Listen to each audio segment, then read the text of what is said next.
I honestly did not care whether I lived or died. But now, I can't... You think if he... you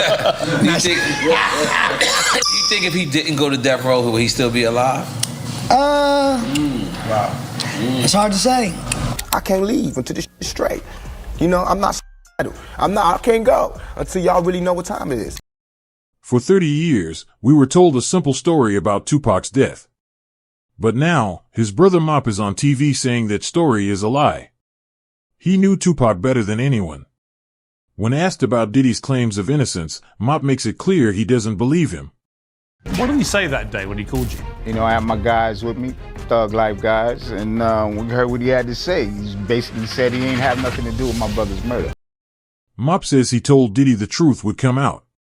This was back in 2008 when Diddy called the family to say he was innocent. Now, Mop is still waiting for the real story. If he believed the official report, he wouldn't still be searching for answers. I get the feeling quite strongly that you don't believe Diddy. I don't think you believe a word of him. Seems like he got a whole bunch of power on him, like absolute power. Mop is very careful with his words, but it's obvious he doesn't trust Diddy. His timing is important. Diddy is now in major legal trouble, so people who have been quiet are finally starting to talk. The boy Puffy called me though. Puffy called me back in the day. Back in the day, he called me. He was like, "I just want you to know I ain't have nothing to do with your brothers. You know, I know who you are, but we never met." Think about that 2008 phone call. An innocent person usually doesn't call a victim's family years later. Diddy was worried about the rumors. He called Mop to deny everything. Mop's only reply was, "The truth always comes out." Now, with Diddy's legal problems, that seems to be happening.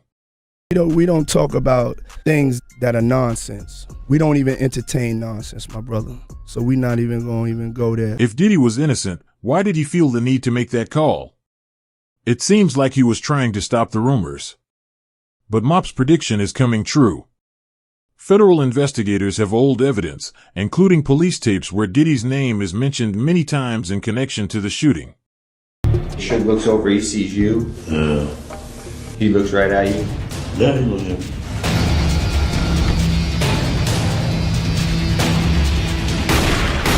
On these secret tapes, a man named Keith D is talking to the police. He says that Diddy offered to pay millions to have Tupac killed. These tapes have been hidden for years while Diddy became famous. Now, with his new legal problems, this old evidence could be very important. Puffy called and said, "Was that us?" And you didn't say nothing. I didn't say nothing. Yeah, you're right.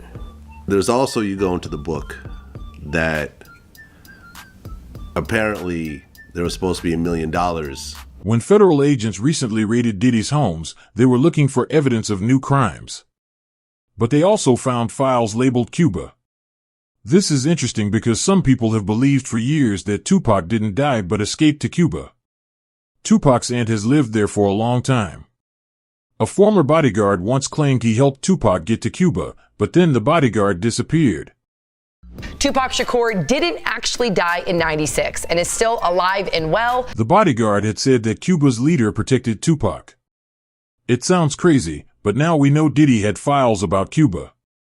This makes you wonder if Diddy knew more than he ever said. For years, people in Havana have claimed to see a man who looks like Tupac. The stories never go away. Part of Tupac's legend is that he'd been shot 5 times and survived before that fateful night here in Las Vegas in 1996. And because of that, Tupac's legacy has always been linked to Vegas. I ain't the killed Tupac, I'm the protected Tupac. Yeah. But at the same time, bitch ass Puffy can give him a mother star, and every rat in the world said he didn't want to kill Tupac. That used the business empire he controlled to carry out criminal activity, including trafficking, forced labor, kidnapping, arson, bribery, and the obstruction of justice. Here we have a guy that said he saw Pac and took this picture, and it's trending like a on internet. You know, the stuff they found at Diddy's house about Cuba is a really, really big deal. It's not just some boring old paperwork. Think about it like this. If those papers show that Diddy was talking to people in Cuba, or maybe even sending money there, it could change everything we think we know. It could be a huge piece of evidence that proves he knew something amazing, that Tupac might not have actually died back in 1996. This isn't just about hiding a crime. This would be about keeping a massive, unbelievable secret from the whole world for almost 30 years. That's a secret that's been kept since before a lot of us were even born. If the government, like the FBI or the police, can look through these files and find something important, it could completely flip the script on the Tupac story.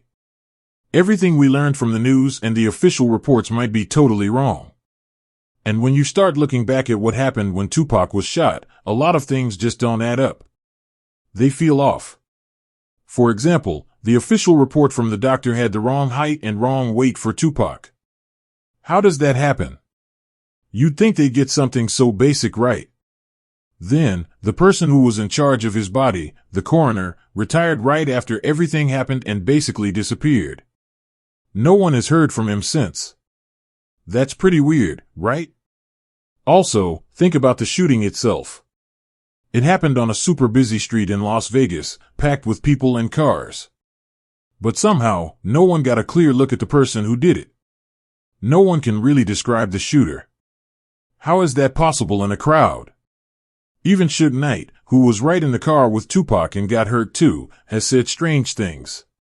He has hinted that Tupac isn't really gone. When you take all these little, strange details and put them together, it makes you seriously question the story we've all been told. It starts to feel like maybe the truth is being hidden from us. Now, let's talk about Diddy's current situation. He's in a ton of legal trouble right now. The government isn't just saying he was a music manager. They are saying he was running a whole criminal organization. They say he would blackmail people, which means he had embarrassing information on them, to control them and make them stay quiet. If he was doing stuff like that recently, it makes you wonder what he was capable of doing back in the 1990s when he was first getting famous. It could explain why the investigation into Tupac's death went nowhere. Maybe witnesses were scared into silence. Maybe people were paid off or threatened so they wouldn't talk. If Diddy was using these kinds of strong-arm tactics back then, it would make sense why the case went cold. And the scary part is, those same methods for keeping people quiet might still be getting used today. Finally, think about how huge an operation it would be to help someone as incredibly famous as Tupac just disappear. It wouldn't be something one or two people could do. It would take a lot of money, a lot of planning, and a lot of people agreeing to keep the secret. If the theory is true that Tupac went to a place like Cuba, that would mean another country's government was involved. Keeping a secret that big for over 30 years means that anyone who knew about it would be too terrified to ever speak up. The files about Cuba they found might not just be a clue that Tupac is alive. They could be the key that unlocks a giant conspiracy, a secret plan that is way bigger than just the music industry. It could involve governments and powerful people we don't even know about. So, what do you think about all of this? Does it make sense to you? Do you think there's more to the story? I want to know what you feel about it. Let me know your thoughts down in the comments below. If you're enjoying this deep dive and all this crazy information, make sure you hit that like button. It really helps the channel out. And don't forget to subscribe and share this video with your friends so they can get in on the conversation too. I'll see you in the next video, because trust me, the next piece of information is even more shocking, and it's already on its way. You won't want to miss it.